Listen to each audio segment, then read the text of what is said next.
Hi, hello, it's Troy-Nicole, and today we will be talking about one of the easiest methods to do when you don't know what to write in your journals. Now, this is something that I do all the time, so I will show you guys a few clips or pictures. I'm not sure which one is going to be right now because I haven't recorded them of me doing these in the past. Now, I'm not going to show you the content because some things can be a bit personal. Jackie, of course, wants to be main character as always, but I'll put in a few pictures so you can see that I do this, been doing this for years, and it's one of my favorite things to do when I don't know what to journal or I just don't necessarily feel like doing a lot of journaling. So I have my tea in one of my favorite mugs, mind you. I don't know why, but I just love this mug.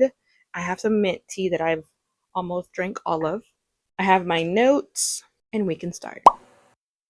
So whenever I talk about journaling, especially what to write in your journals, I always kind of get this question of, but I have nothing to write. My life is boring.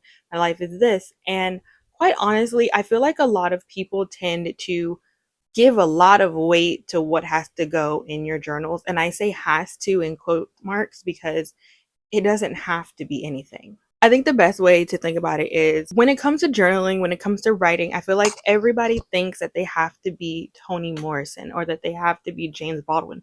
You don't have to be any of those people. You don't need to be able to write prose like In Their Eyes or Watching God by Zora Neale Hurston. It's not necessary. Now, if that is something you want to do, that's something totally different. But I'm talking about people who just want to casually journal.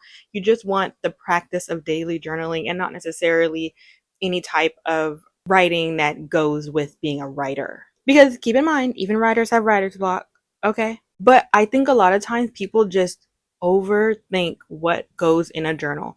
A journal is just your person. Like that is you putting what you're feeling, what you're thinking, what you're doing, all of those things into words on a piece of paper. That is it. It doesn't need to be any harder or any easier than that. I mean, it could technically be easier, but you know what I mean. So that is why today we will be discussing one line per day as a journal technique. So you might be thinking, this sounds like an exaggeration. You don't literally mean a line a day.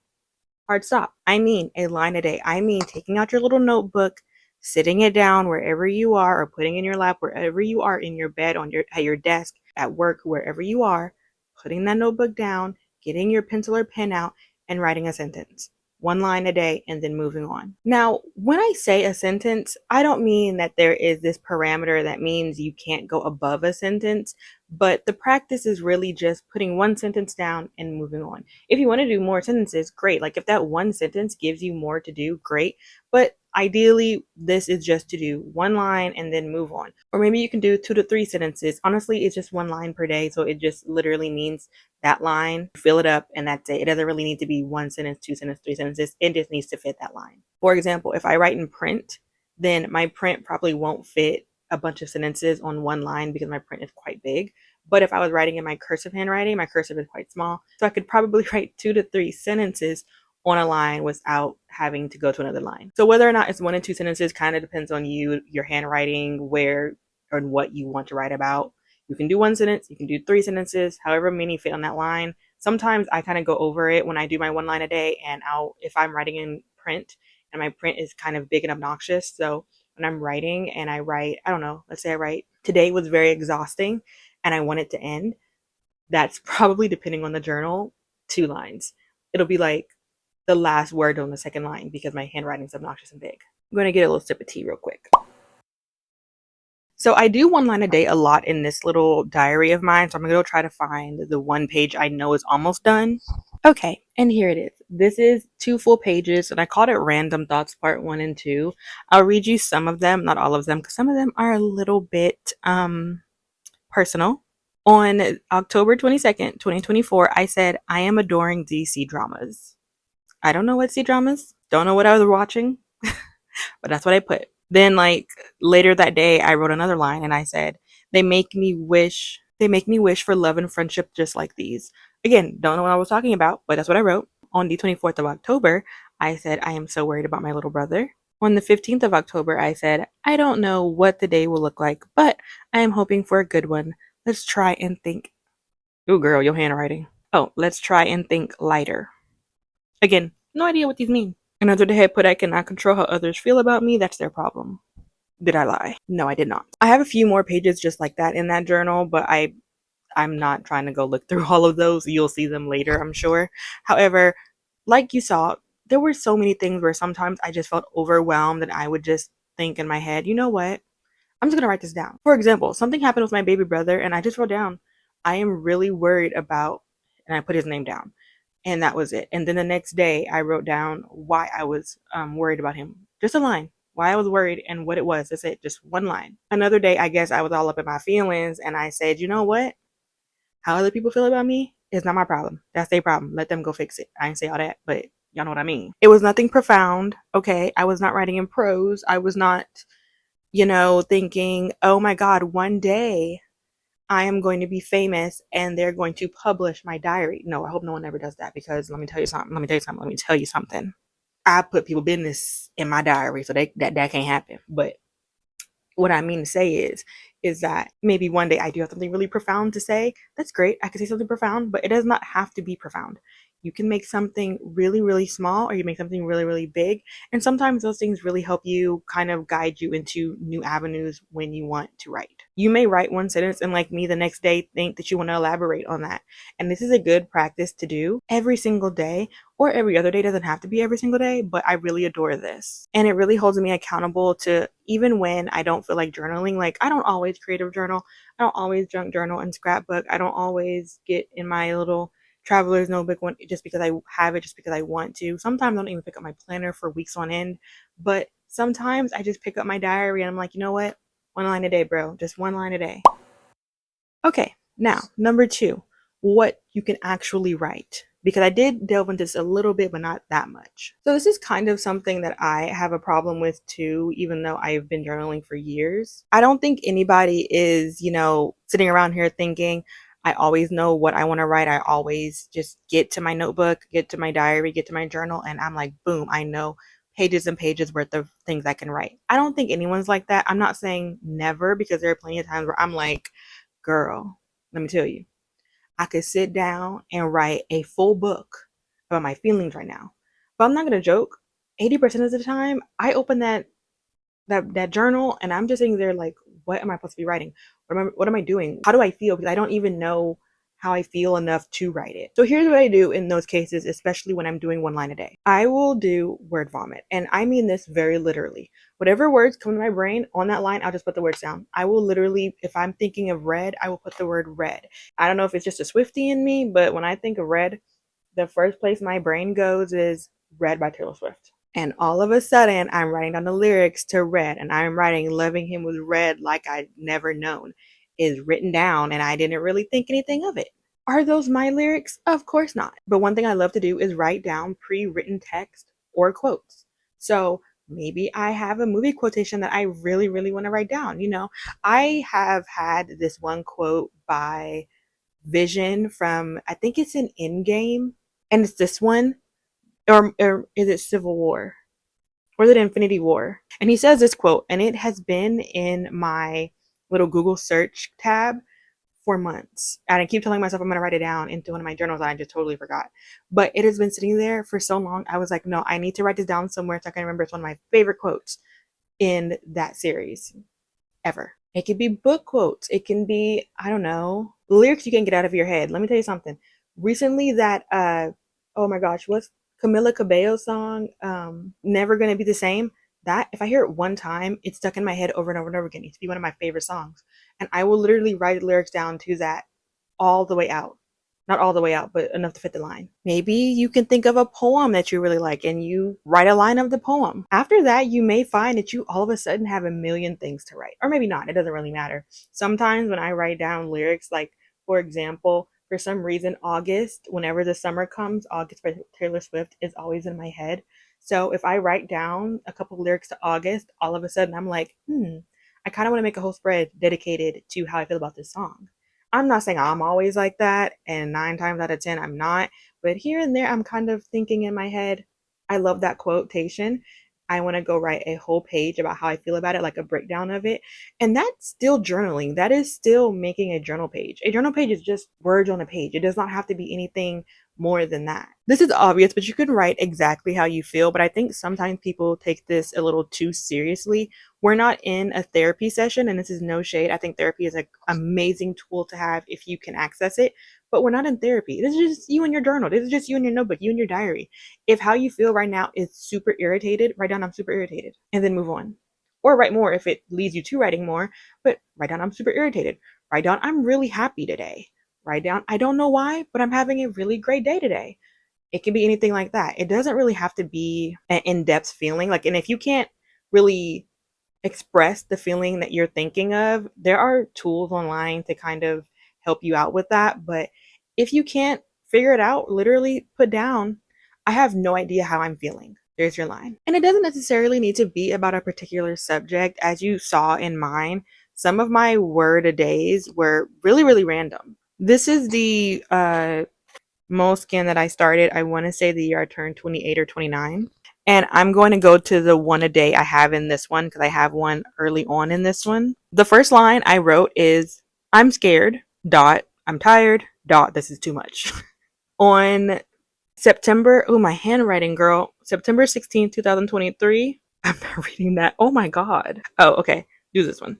On September 17th, 2023, I wrote When Will My Life Begin, which are lyrics to a Tangled song. My sister was fighting with my mom, and I was like, what will it finally take for them two to calm down?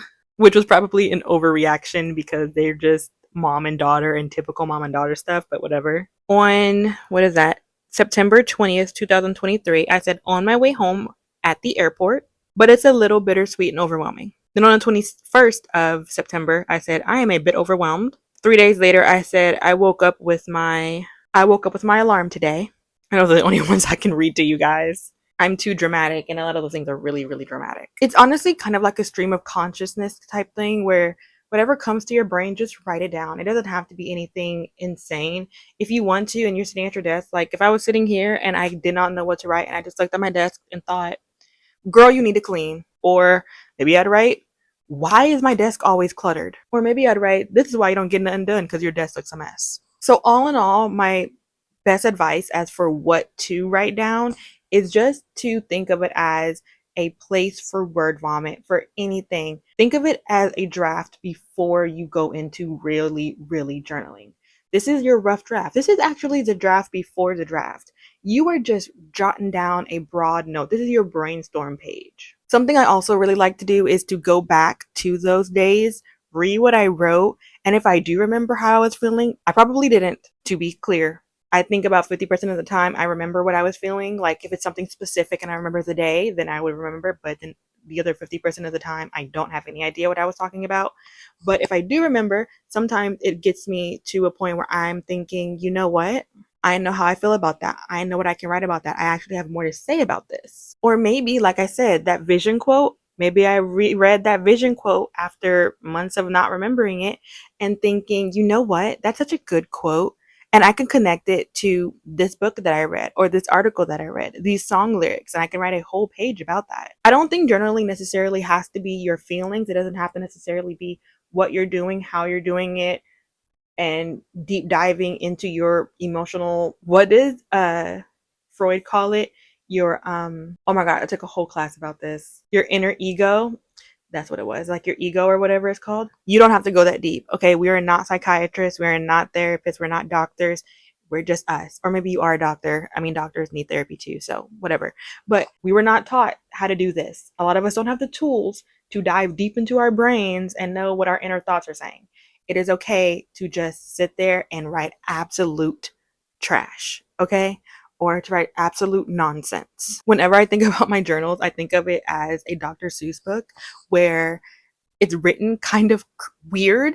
You know, like Dr. Seuss is his characters speak kind of weird, and but it all makes sense. Like in that scheme of things, in Little Whoville, okay, where the Grinch stole Christmas with Sam I Am and the Lorax, they all kind of talk really weird and they have this kind of nonsensical life, but in this nonsensical life is a very true meaning to a lot of stuff. So that's how I think about my stuff. I'm just like, you know what? A lot of this SHIT makes no sense, but I'm going to pretend like I'm Dr. Seuss and that there is a lot of meaning to it, even the dumb stuff that it makes no sense. So all in all I would tell you to do when it comes to structure and what you're writing is don't think that your journal has to be some cohesive, one size fits all type thing.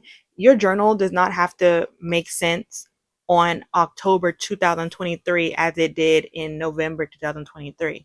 I just read to you a bunch of stuff that I wrote in October 2023, and I was talking about my sister and my mom fighting, and I'm just like, now what was that about? Them two are like this. They are like each other's best friend. I don't even know what I was talking about. And then like 4 days later, I'm talking about, oh, I get to go home. I'm so happy to go home. I get to go see my dog. And those are two totally different people. It doesn't have to be completely structured. It doesn't have to be this really happy or really elaborate thing. It can honestly just be chaotic, all over the place. And I actually feel like whenever people put on social media like they're very kind of chaotic and not aesthetically pleasing journals, that it makes it more aesthetically pleasing to me. And I'm not saying that the pretty journals are not aesthetic and cute and stuff like that. I do them all the time on this channel. But let me tell you something. There is something so satisfying to me. Let me show you. To see mess typewriting, because listen, I am the girl who's like, I can make stuff pretty and structured like this. Hold on. Why can't I ever find anything when I want to? Yeah, I can make stuff structured and pretty and look like I have it together.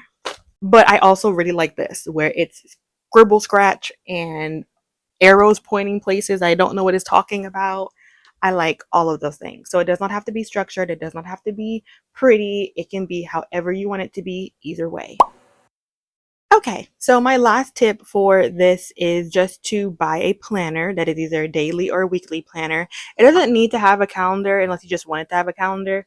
But if you want to, you can go to Etsy and like download people's daily pages. Or you can make your own daily or weekly pages like I do. Sometimes I'll just make a daily page because I want to stick it in my planner. But if you rather something a bit more structured where you can already have a pre-listed date and time and stuff, then this could really help. You can buy a daily or a weekly, and in that little box where that day is, so let's say it's Monday the 4th, you can write down your one line a day in that little box. And you may be thinking, well, I could write like 6 to 7 sentences, which is basically a paragraph. Okay, then do it. I didn't say the whole thing has to be filled up, okay? But I see a lot of people do this, and I think it's really great. I don't necessarily do this because I don't think it's good for me to be able to see that I went from going Monday, Tuesday, Wednesday consecutively, and then going Saturday and Sunday because I missed Thursday and Friday. Like that would mess up my brain and I would have to backlog something that I don't want to do. So I don't think that's great for me. But if you're not someone who cares about that stuff, then get that planner and you can write down every day that you want. And on days you don't, scratch it out. Move on. It's not that big of a deal. It is a big deal to me. I know how I am. I know myself well enough to know if I do this and I see an empty spot, I'm going to be like giving myself HE double hockey sticks. But I feel like this is really good for someone who really likes to track their moods, and especially like their daily moods or weekly moods. And you can always come back to it. Like, let's say on January 4th, you were really, really happy. Okay. And then a week later, I don't know what day January 4th was on. Let's say it was a Tuesday this year. Let's say the following Tuesday, you look back and you're like, well, I feel really good today. Let me see how I looked last Tuesday. And you go to last Tuesday and you see that you were also really happy that day. And then the following Tuesday, you're like, I'm happy again. Now, what on Tuesdays are making me very happy? Some people like to habit track like that. Some people like to sleep track and all that type of stuff. So this can be really good for those type of people. And this provides a little bit more structure if you're someone who's a bit more type A and you kind of like how everything's just kind of put together. I will admit that my one lines a day, because they're in just an open notebook, looks a little cray-cray, look a little sporadic, look a little doomsday-ish, but that's what I like. And I think it would just drive me crazy to do it in a planner. But a lot of people use their planners to do like daily little lines a day. So I just think that's a really great tool for some people. If you think that'd be really great for you, try it out. I would say, though, if you're near a Dollar Tree or a dollar store, go get one of the little dollar store planners and don't pay too much for a planner in case it does not work out for you. Just saying. Because I've tried this before and I'm just like, it ain't for me, hun. It's okay. Well, anyway, that's all I've got for today. I just wanted to kind of delve into the whole one line a day thing, kind of help you guys, hopefully help you guys, try out something in case you did not know what this is, or if you've heard about it and never really kind of understood what that meant or how it goes or wanted more information about it. Now, granted, everyone uses this tool differently. Like some people do it weekly, some people do it daily, some people do it monthly. I guess it just depends on you. I would implore you to see how other people do it as well. And that's about it for me. So until next time, peace out, Girl Scouts. Oh, my head hurts so bad. 'Cause I really hate you. 'Cause you made me so blue.